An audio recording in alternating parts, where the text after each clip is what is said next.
I likewise and my brethren and my servants might exact of them money and corn.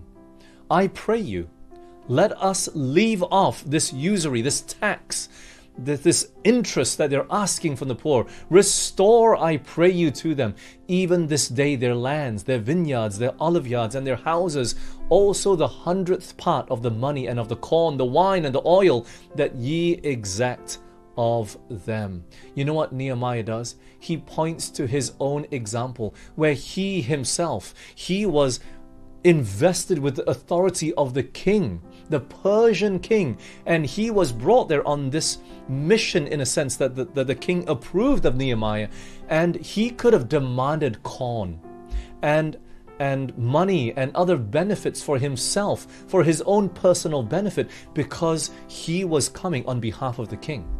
Wherever he went, the people were indebted to give it to him because he was the governor sent from the king, you see. But instead of doing that, Nehemiah, he did not take anything. He did not take what justly and legally belonged to him, but instead he gave liberally to relieve those that were poor and in need. And so he urges those rulers, those nobles, those that had put the Jews into bondage, to do the same thing. He didn't give any other reason but that you should not be putting them into bondage when they were already so poor. To follow his example, not to force the poor to pay their mortgage back, but just simply give all their houses and their lands and food, even to the 100th corn and penny, to restore everything back to them. Look, what the rich, the nobles and the rulers had done was legal, friends. It was not outside the boundaries of the law that had been instituted by the Medes and the Persians. That's why Nehemiah pointed to his example. But he didn't even do that. He did not do what was legally in his right to do. What was the problem, friends? What was the problem here that we're finding in Nehemiah chapter 5?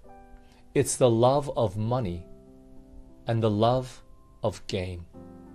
Let me say it again.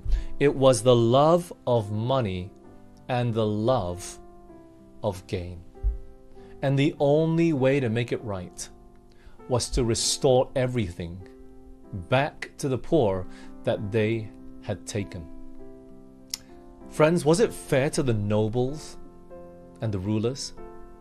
Was it fair to them? Of course it wasn't. But was it the right thing to do? Absolutely. The poor had run out of money. They'd mortgaged their lands, houses, and eventually themselves. And it was a fair trade, wasn't it? It seemed like the right thing to do. But in the eyes of God, how the world sees what is right is not always right to Him. And we got to make sure that we always put God first, above the laws of the land.